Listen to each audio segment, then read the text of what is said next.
Charles Tex Watson. In the summer of 1969, a former honor student and high school athlete from a small town in Texas walked into a home in the hills above Los Angeles and became the most active hand in one of the most infamous nights in American criminal history. Decades later, that same man is an ordained minister who has been refused parole more times than almost any inmate in the state of California. The board keeps arriving at the same answer, and the reason why sits at the center of his story. Charles Denton Watson was born in Farmersville, Texas in 1945. He was, by every early account, unremarkable in the best way. A good student, a capable athlete, a young man who moved to Los Angeles in the late 1960s and took a job handling baggage at the airport. Then he met Charles Manson at a ranch on the edge of the city, and the near-blind old man who owned the property gave him the nickname that would follow him for the rest of his life. Watson did not drift toward Manson so much as dissolve into him. Within a matter of months, he had abandoned his old life entirely and become one of the most trusted figures in the group that gathered at Spahn Ranch, the one Manson sent when he wanted something done. On the night of August 9, 1969, Watson and two young women followers arrived at a house on Cielo Drive. Inside were 5 people, including the actress Sharon Tate, who was 8 months into her pregnancy. By the time the group left, all 5 had lost their lives. The following night, Watson took part in the deaths of a married couple, Leno and Rosemary LaBianca, in another part of the city. A nephew of one of the victims, speaking many years afterward, laid out the sheer number of wounds inflicted across those 2 nights, the great majority of them by Watson's own hand, and the count was almost impossible to absorb. How do you measure remorse in a man who committed himself so completely to another person's vision that he stopped seeing his victims as people at all? Watson fled back to Texas after the crimes and fought extradition for roughly 9 months before he was finally returned to California to stand trial. In 1971, he was convicted on 7 counts of first-degree murder and 1 count of conspiracy, and he was sentenced to death. That sentence did not hold. When the California Supreme Court struck down the state's death penalty the following year, his punishment was commuted to life in prison, and that single change left open a door that would define the next half-century of his life. The remote, recurring possibility of parole. Behind bars, Watson's story took a turn few anticipated. He became a born-again Christian in the mid-1970s, was ordained, founded a prison ministry in 1980, earned a business degree, and wrote about his transformation at length. What makes his case so difficult for the board is not whether he has changed, but whether that change can ever be trusted to hold outside a cell. Prosecutors and the Tate family answer that a man capable of what he did in 1969 forfeited the benefit of that doubt long ago. Sharon Tate's sister, Deborah Tate, has spent decades attending his hearings to argue against release, describing him as the most active and most prolific of all the Manson followers, and in her words, a sociopath. Anthony DeMaria, a nephew of the victim Jay Sebring, has appeared as well, to remind the board exactly what Watson's hands did across those 2 nights, and to argue that no ordination erases it. In practice, the parole board has agreed with that assessment every single time. Watson has now been turned down well over a dozen times, most recently denied for the 18th time, with his next opportunity falling in 2026. As of that year, Charles Watson is in his 80s and remains in the custody of the California Department of Corrections, still technically eligible to ask for parole, and so far still refused it at every turn. Watson's danger was never really about physical strength. It was about how completely a person can hand their judgment to a cause and then carry out the unthinkable on someone else's command.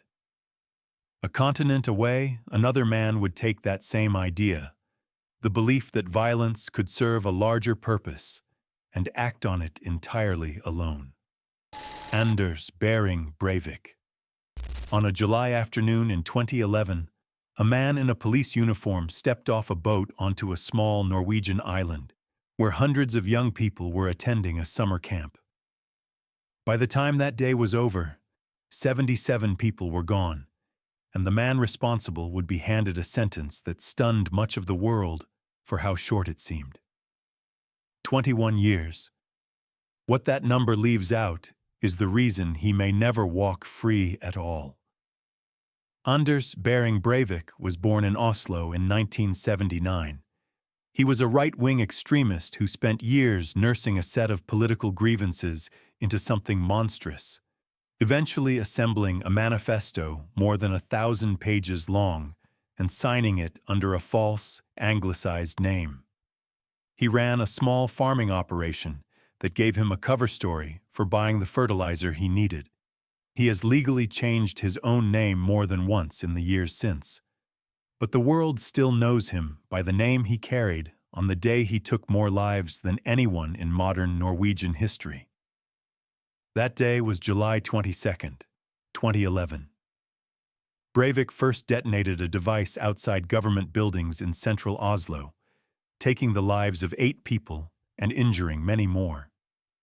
Then he drove to Utøya, an island that was hosting a youth camp run by the country's Labour Party, and over the next hour he carried out an attack that took 69 more lives. Many of those who died were teenagers. More than 300 people were injured across the 2 attacks in total. It remains the deadliest act of violence on Norwegian soil since the Second World War. The manifesto he had released online that morning ran to roughly 1,500 pages, laying out the ideology he believed justified all of it. That document is central to how the state has treated him ever since. His threat was never really that he might escape and act again. It was what his words might do to someone else. How does a legal system built around rehabilitation respond to a man who feels no remorse and openly hopes to inspire others to follow him? Breivik's trial opened in Oslo in the spring of 2012 and turned, unusually, on the single question of whether he was legally sane. 2 teams of court-appointed psychiatrists examined him and reached opposite conclusions. The court ultimately found him legally sane and therefore fully responsible for what he had done. In August of that year, the presiding judge sentenced him to 21 years of what Norwegian law calls preventive detention, the maximum term available. Here is the part the headline number leaves out. That sentence can be extended indefinitely in 5-year increments for as long as he is judged to remain a threat. In practice, it means he can be held for the rest of his life, and that is exactly what Norwegian authorities intend. Breivik has spent his imprisonment in isolation, held in a multi-room complex with a kitchen, a television, and space to exercise. At a parole hearing in 2022, he gave a Nazi salute to the courtroom, and his bid was denied. He has since gone to court repeatedly to argue that his conditions amount to inhumane treatment. In 2024, a court rejected that claim, with the judge noting that he enjoys relatively good physical conditions and a fair degree of freedom in his daily routine. Government lawyers argued the opposite of what he was asking for, that he must remain isolated precisely because of the risk that he could inspire others to violence. The conditions have become a strange feature of the case. He is held across several rooms with access to games and exercise, comforts that observers abroad find hard to reconcile with the scale of what he did. Norwegian officials make no apology for it.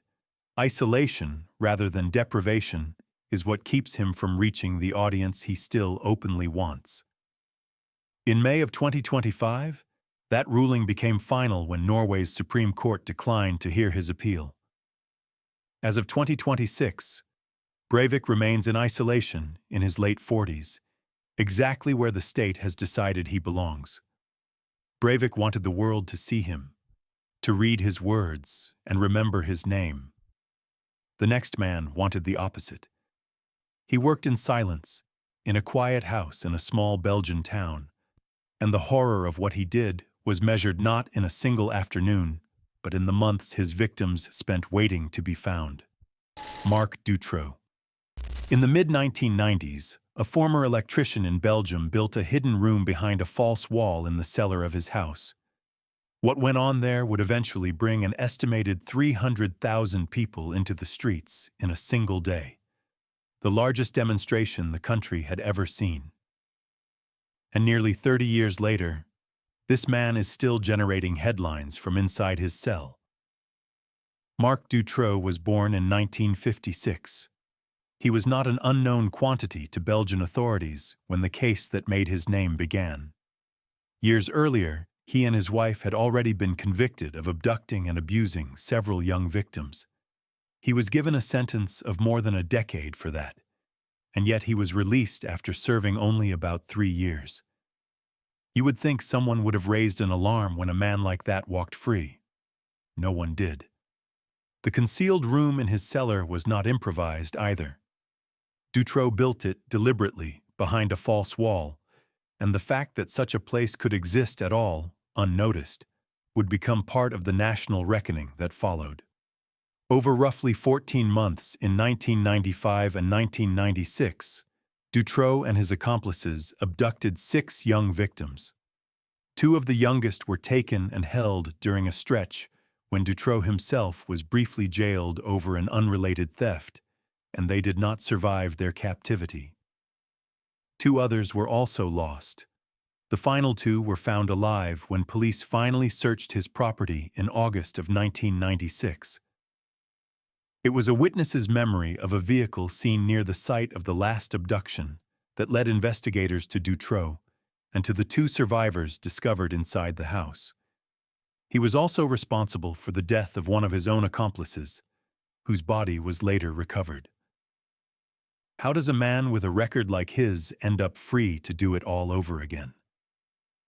The public outrage was volcanic. In October of 1996, an estimated 275,000 to 350,000 people, close to 3% of the entire country's population, marched through Brussels in what became known as the White March. It remains the largest demonstration in Belgian history, a national demand for answers about how the justice system had failed so completely and so visibly. The march was not only grief, it was fury at a system that had seemed to hold every warning it needed and acted on almost none of them. In the years that followed, the case forced Belgium to confront deep failures in how its police and courts had handled the investigation, and it reshaped parts of the country's justice system entirely. The trial itself did not begin until the spring of 2004 in the town of Arlen. In June of that year, Dutroux received the maximum sentence available, life imprisonment. His then wife was sentenced to 30 years, one accomplice to 25, and an alleged associate was acquitted of the abduction charges entirely. A verdict that left many families convinced the full network behind the crimes had never truly been exposed. A detailed psychiatric assessment produced years later described him as a sadistic individual with no remorse for his victims, and rated his risk of reoffending at the highest possible level. And somehow, it gets worse. In July of 2024, prison officers discovered prohibited material inside his cell, and a fresh criminal investigation was opened. By the summer of 2025, prosecutors had formally requested that he be sent to a criminal court over it, a request confirmed publicly in early 2026. As of that year, Marc Dutroux is in his late 60s, held in solitary confinement, and no parole has ever been granted. His own lawyer has said the most likely outcome is that he never gets out at all, or is released only when he is very near the end of his life. His former wife, who was convicted alongside him, was by contrast unconditionally released back in 2022, a decision that reopened old wounds across the country. 30 years on, the name Dutroux still functions in Belgium as a kind of shorthand for the worst a justice system can allow to happen on its watch. Dutroux's case became a symbol of a justice system that let a known danger slip straight through its hands. In Britain, the next man would expose a different kind of failure, not an early release, but years of separate investigations that never realized they were all chasing the same person. Levi Belfield. There are prisoners in Britain who are told plainly that they will die behind bars, and then there is Levi Belfield, who holds a distinction that belongs to no one else.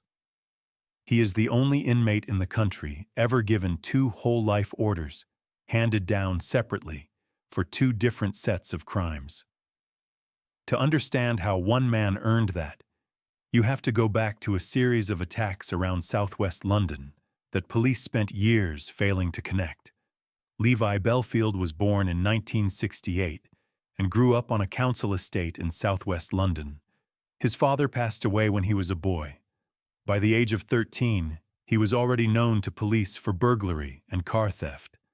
And as an adult, he worked as a nightclub bouncer and a wheel clamper, jobs that kept him out at night and moving through the exact areas where the attacks would later happen. Between 2002 and 2004, Belfield targeted young women near bus stops and along quiet streets. In February of 2003, 19-year-old Marcia McDonnell was fatally harmed near her home after stepping off a bus. In August of 2004, 22-year-old Amélie Delagrange lost her life on Twickenham Green. He also attempted to take the life of 18-year-old Kate Sheedy, who survived after being deliberately run down and lived to give evidence against him. And in March of 2002, he abducted a schoolgirl who had been walking home in Walton-on-Thames, in a case that would go on to become one of the most closely followed in modern British history. Her disappearance triggered a search that gripped the entire country. Her remains were found months later.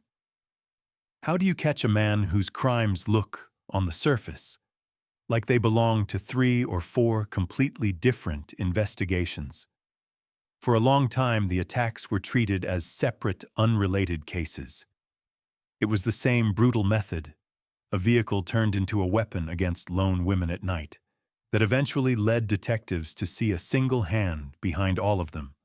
The senior detective who led the investigation has spoken about how difficult Belfield was to pin down.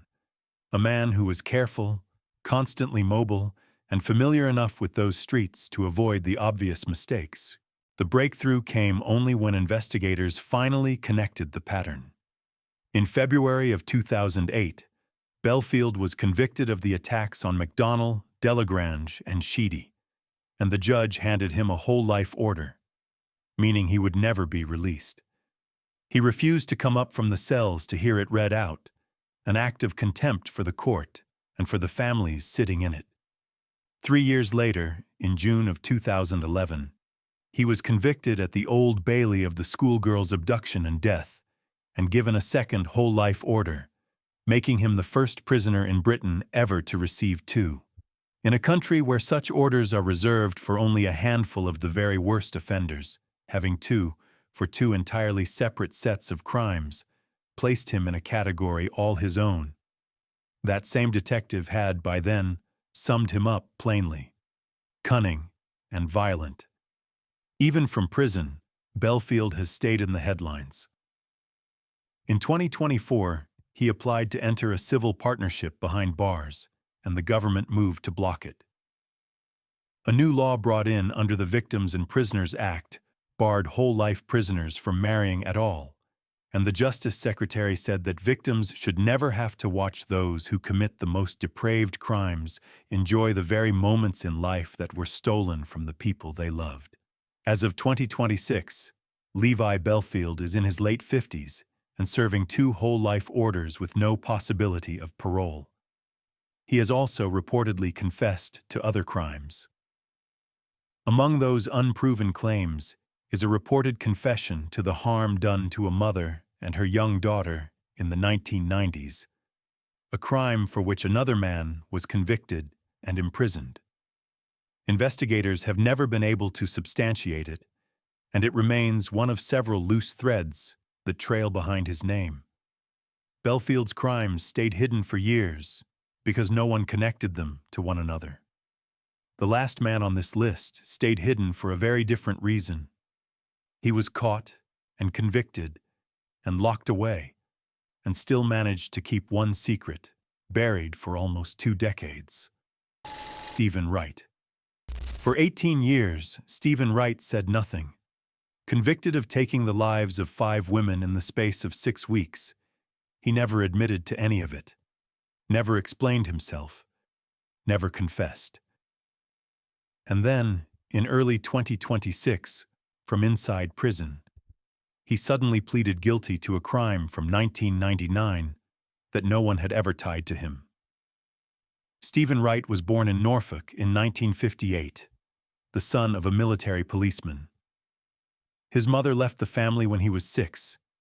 He served in the Merchant Navy, later drove a forklift truck for a living, and moved into the red light district of Ipswich only months before the deaths began.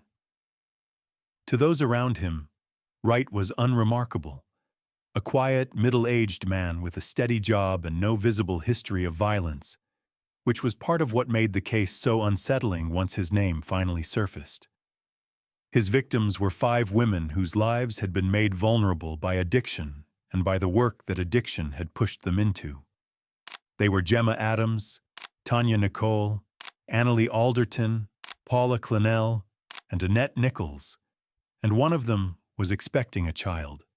Over roughly 6 weeks, from late October to early December of 2006, all 5 women disappeared from the same part of Ipswich, and one by one they were found. The discoveries brought the town to a standstill and drew one of the largest investigations the region had ever seen, and the press quickly settled on a name for the man they were hunting: the Suffolk Strangler. For a time, the community around Ipswich lived under something close to a curfew of fear.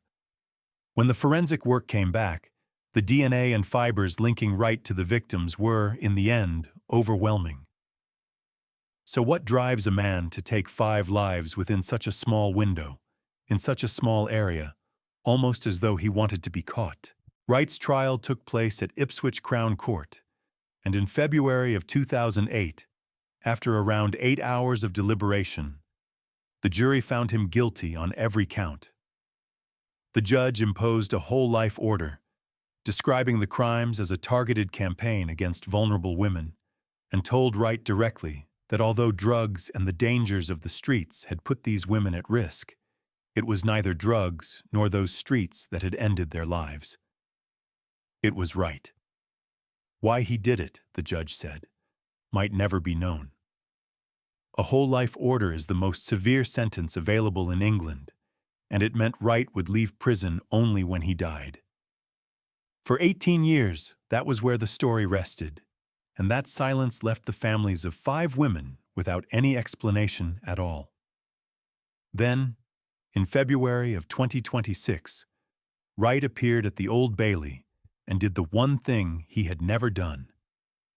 He pleaded guilty, this time to the abduction and death of a teenager back in 1999, along with the attempted abduction of another young woman. It was the first time he had ever admitted to any crime at all. The judge sentenced him to a further life term with a minimum of 40 years for the newly admitted crime, adding still more time to a sentence he was already never going to complete. The court also noted the particular cruelty of his timing.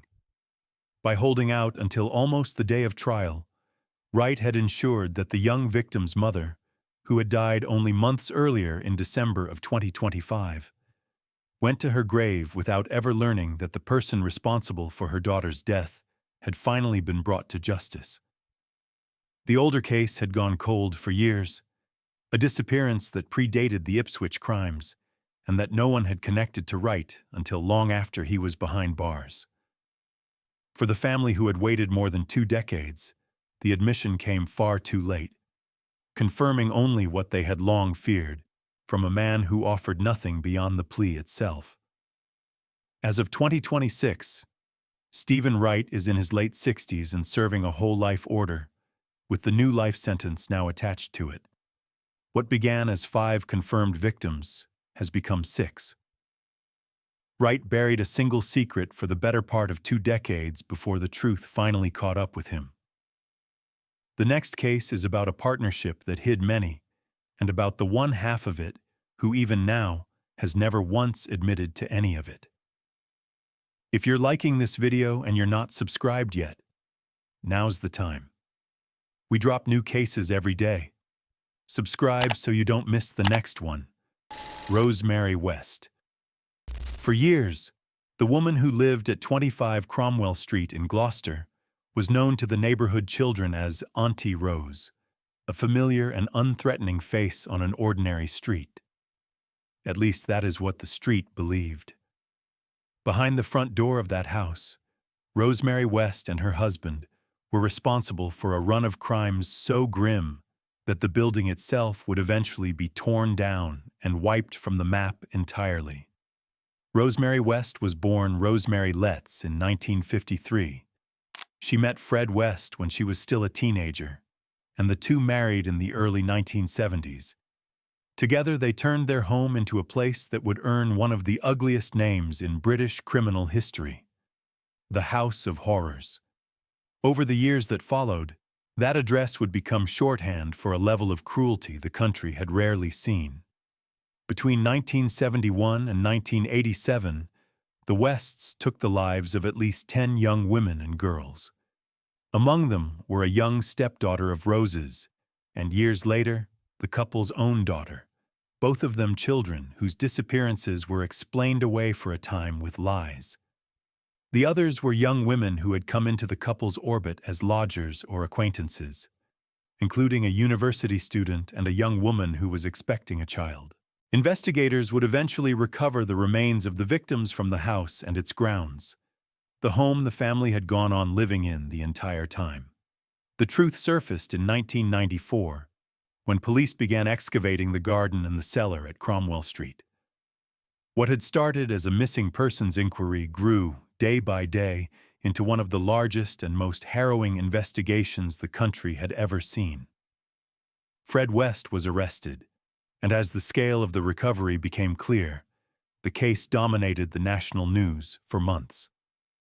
The house itself became so infamous that it was later demolished and the rubble destroyed, deliberately, so that no piece of it could ever be kept or sold as a grim souvenir. By the time the digging was finished, the remains of victims had been recovered from across the property, some of them concealed there for the better part of 2 decades. The country struggled to absorb that an ordinary terraced house on a residential street had hidden so much for so long. How do you try someone for crimes like these when the one other person who could have explained them is already gone? Fred West never stood trial. On the first day of 1995, while held on remand, he took his own life. That left Rosemary West to face the courts alone. And the trial that followed was extraordinary precisely because only one defendant remained to answer for everything the two of them had done. It took place at Winchester Crown Court, and in November of 1995, after weeks of harrowing testimony, a jury convicted her on all 10 counts, and she received 10 life sentences. A woman who had survived an earlier encounter with the couple years before gave evidence that offered the jury a rare and direct window into how the two of them had operated, and it helped seal the verdict. 2 years later, the Home Secretary imposed a whole-life tariff, making her only the second woman in modern British history, after Myra Hindley, to be told she would never be released. Through all of it, and to this day, Rosemary West has insisted that she is innocent, and the Court of Appeal rejected her challenge in 1997. A former prison governor later described the calculating nature that sat just beneath the friendly Auntie Rose exterior, and one of West's own daughters has spoken of a mother she remembers as controlling and coercive. The picture that emerged was of someone far removed from the harmless figure the neighbors thought they knew. She has spent the decades since being moved between high-security prisons, and in 2019 she was transferred to the facility where she is held today. As of 2026, Rosemary West is in her early 70s, held at a prison in West Yorkshire, and she will never be released. West was convicted across 10 separate victims and years of evidence, and yet she has never once accepted a word of it. The next man on this list has spent even longer saying exactly the same thing. The difference is that in his case, a small but determined group of people believe him.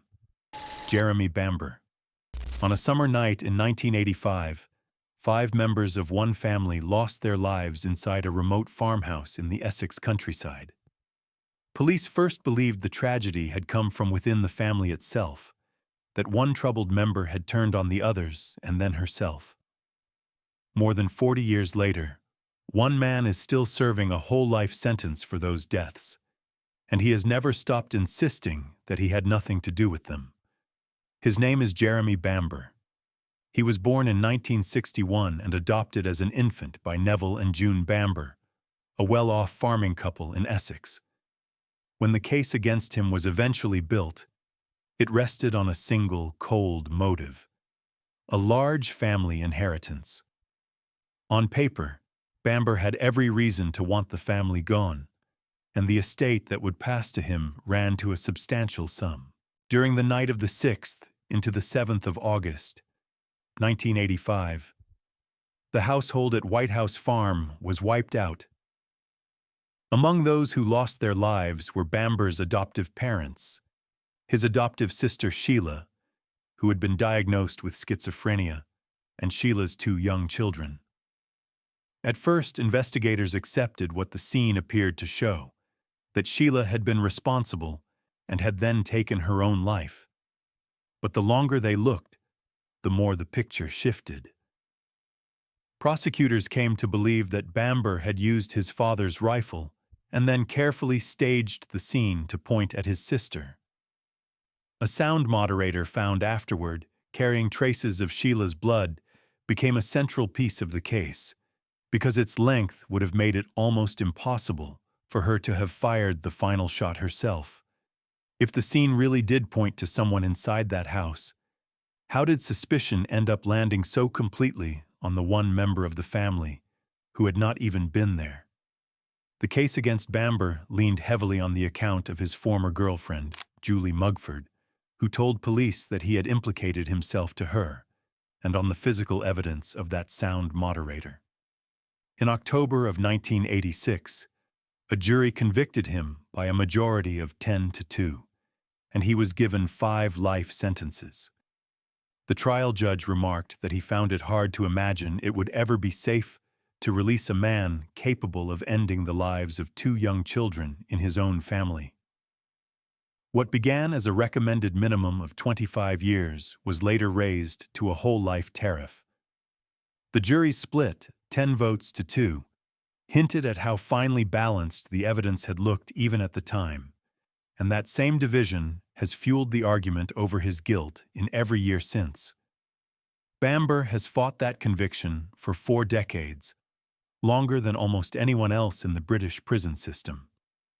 He once offered a reward of £1 million for evidence that could clear him, and his campaign has generated a long series of appeals and reviews.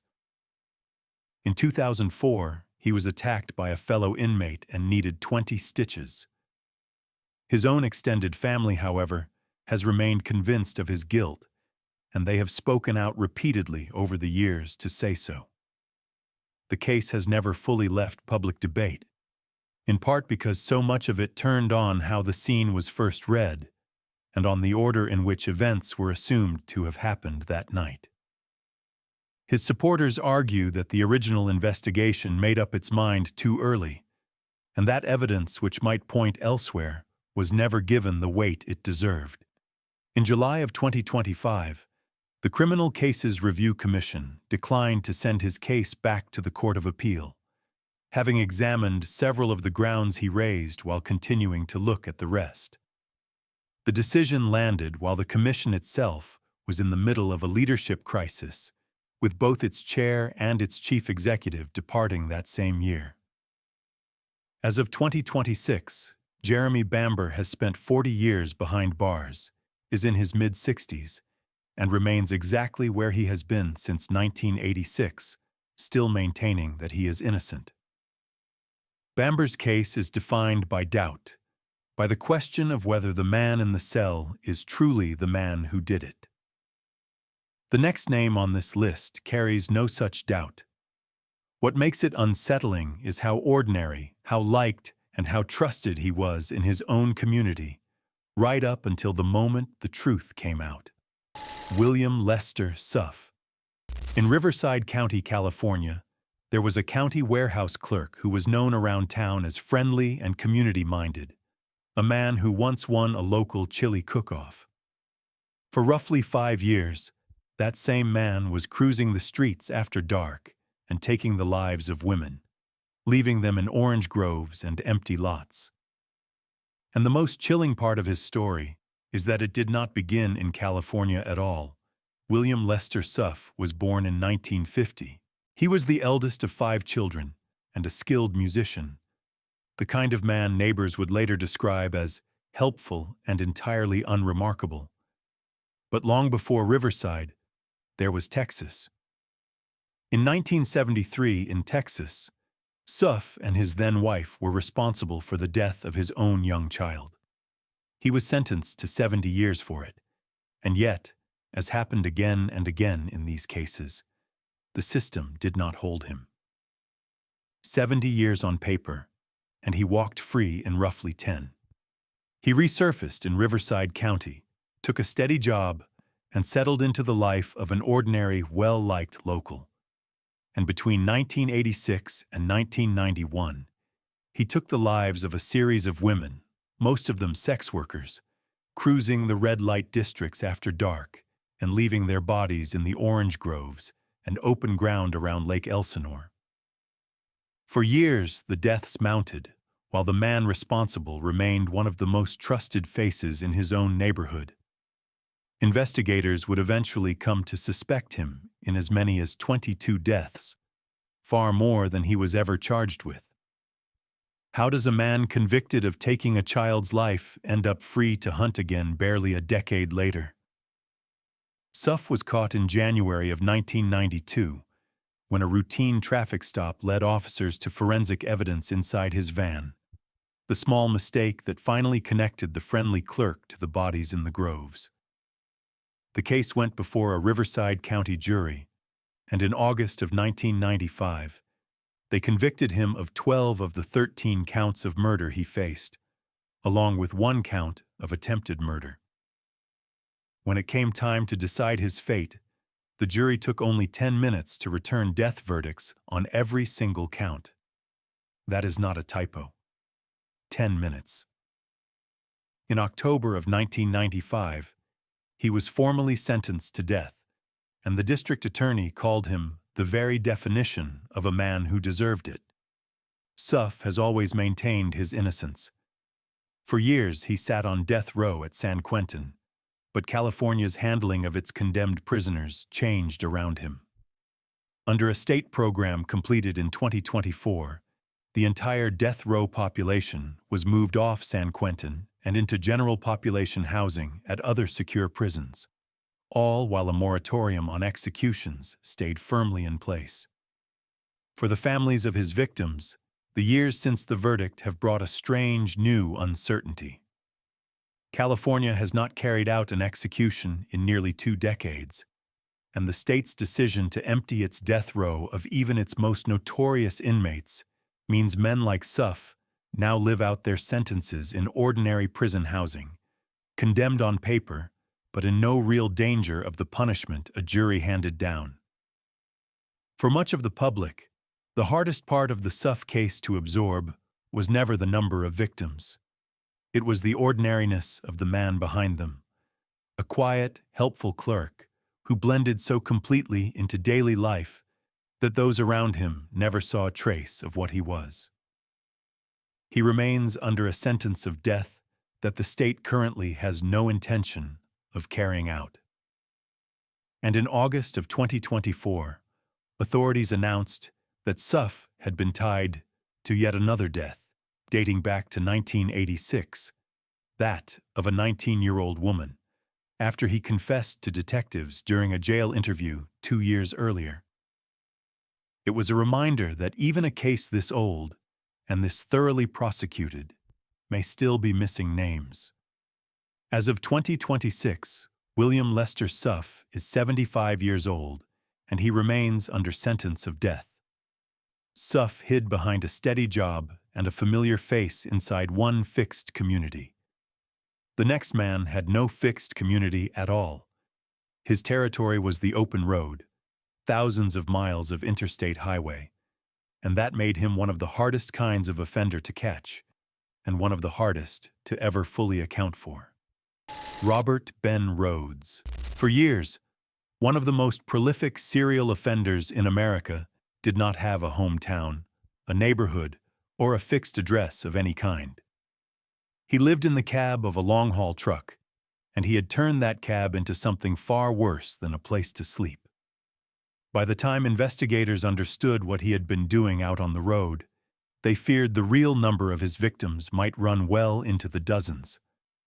Robert Ben Rhodes was born in 1945.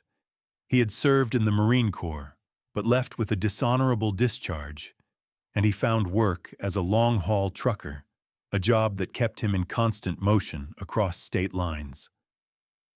When he was finally caught, he claimed he had been abducting and taking lives for around 15 years.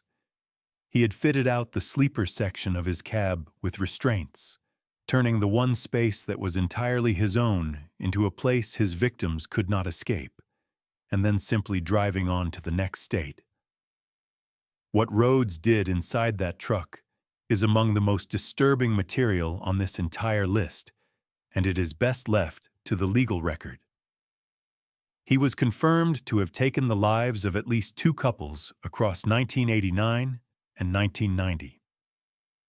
Among his victims were a pair of newlyweds, Patricia Walsh and her husband Douglas Ziskowski, whom he picked up as they traveled, and a young couple, one of them still a child. Investigators came to suspect he may have been responsible for as many as 50 deaths stretching back into the 1970s. 50 possible victims, and only a handful the courts could ever prove. That gap between what could be shown in a courtroom and what he was believed to have done is exactly what makes a case like his so difficult to close. Bodies left along interstates, hundreds of miles apart, rarely connect to a single driver who is gone by morning. How do you build a case against a man whose crime scene has wheels moving through a different state every single day? His capture came almost by accident. On the 1st of April, 1990, an Arizona state trooper pulled over his semi near Casa Grande and discovered a woman inside the cab, restrained and in distress. That single stop unraveled everything. The searches that followed turned up restraints and photographs that told investigators, in the plainest possible terms, exactly what kind of man they were dealing with. In 1994, an Illinois jury convicted him in the death of the young victim, whose body had been found in an abandoned barn, and he was sentenced to life without the possibility of parole. Years later, in 2012, he pleaded guilty in Texas to the deaths of the married couple, whose remains had taken years to identify, avoiding a possible death sentence and receiving 2 more life terms. The district attorney who prosecuted him recalled the rare, unmistakable feeling of evil in the room the moment Rhodes walked in. The victims he is known to have taken were people in transit, travelers and hitchhikers who crossed paths with him by chance and were simply never seen again. That randomness, the absence of any obvious link between him and the people he chose, is a large part of why he was able to operate for as long as he did. For the prosecutors who eventually secured his convictions, the frustration was that the road itself had done so much of his work for him. Victims picked up in one state and left in another, with no connection between them beyond a driver who never stayed still, are among the hardest cases any investigator can face. It took a chance traffic stop, not a pattern anyone had spotted, to end it. As of 2026, Robert Ben Rhodes is 80 years old and serving life without parole at a correctional center in Illinois. The full number of people he harmed during his years on the road will almost certainly never be known. Rhodes was defined by movement, by the near impossibility of pinning him to any one place. The final man on this list was the exact opposite. He stayed in one city for a decade, living a quiet and unremarkable life, and in the end, it was a single small detail, one that most people would never even notice, that finally undid him. Sean Vincent Gillis.